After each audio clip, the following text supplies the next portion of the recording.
My name is Robert Pinsky.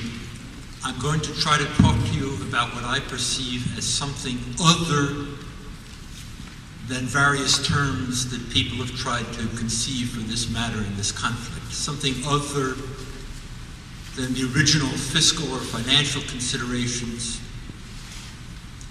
other than matters of public relations or governance and timing and policy, other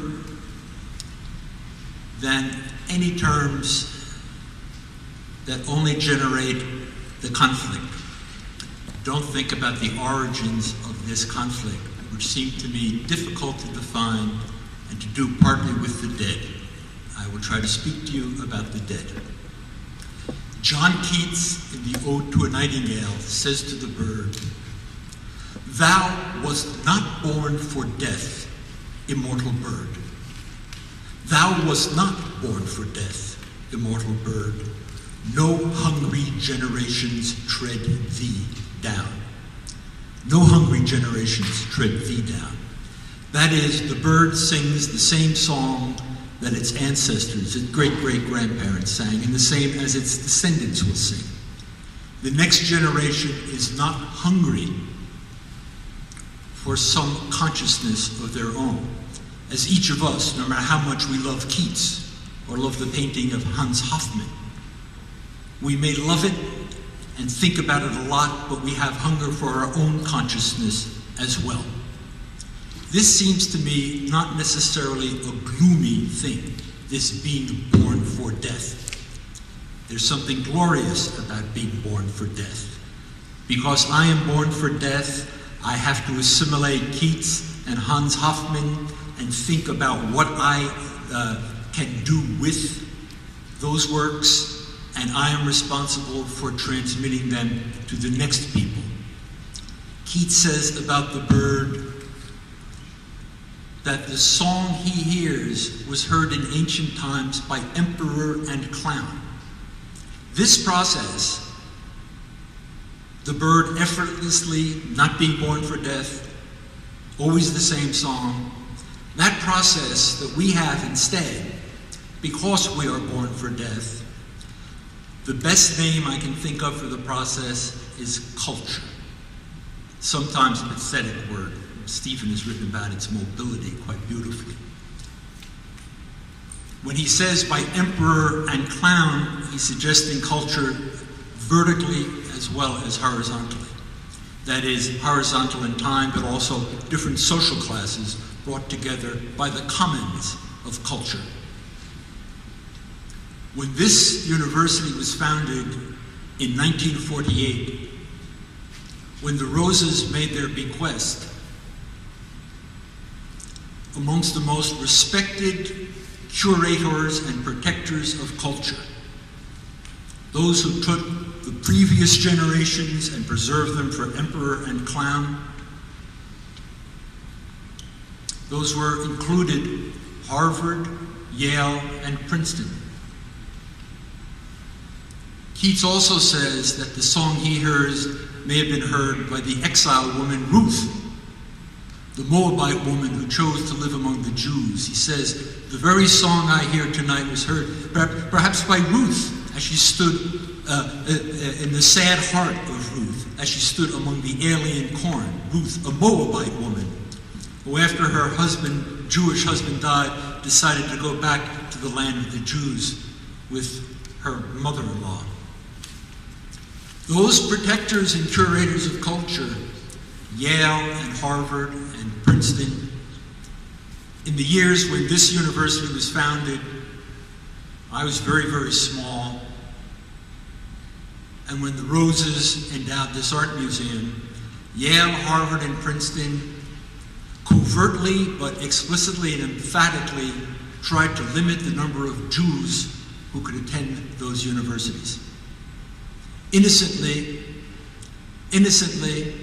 Colorado of Arizona, Montana had to do with diversity of the geographical kind.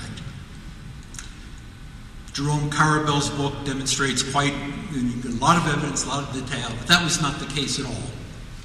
So the curatorship of culture and its inadequacies in the nature of American culture at the time was one of the conditions that had to do with the founding of a secular Jewish university.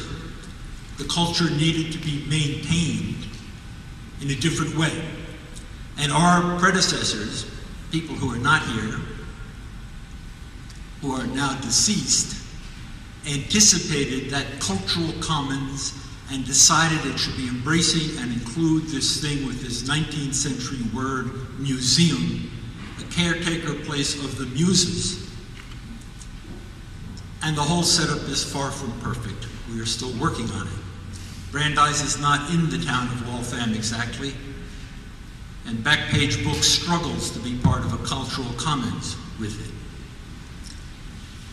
The fact that the museum is an important part of the culture of Brandeis and the cultural mission of Brandeis is related to the way a lot of us who live in a big city like to know that the museum and the opera company and the ballet are there, even if we don't avail ourselves of them.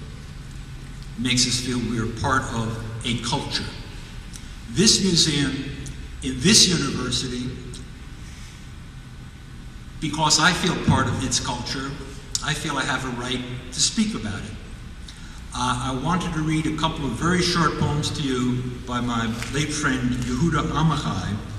I was looking for poems that had the word museum in them. Not that easy to do. And it took hardly any time at all with Yehuda. I'll close by reading two poems to you by Yehuda Amichai. This one is called Poem Without an End. Poem Without an End.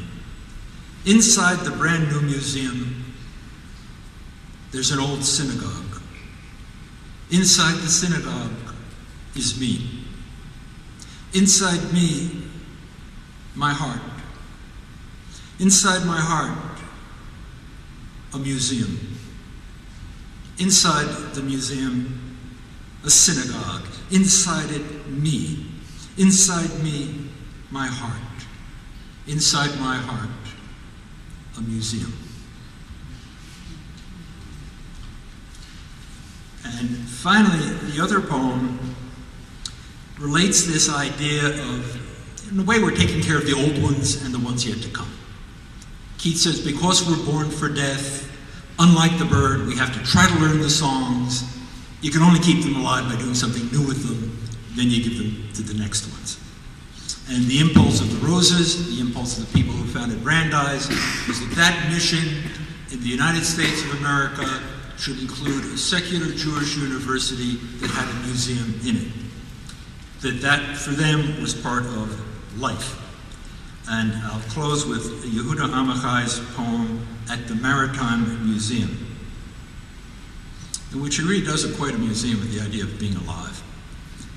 At the Maritime Museum, I saw clay jars covered with barnacles that were saved from the ocean bottom, and thought about the sailors of ancient times who gave half their lives to sail to those jars, and the other half to bring them back here.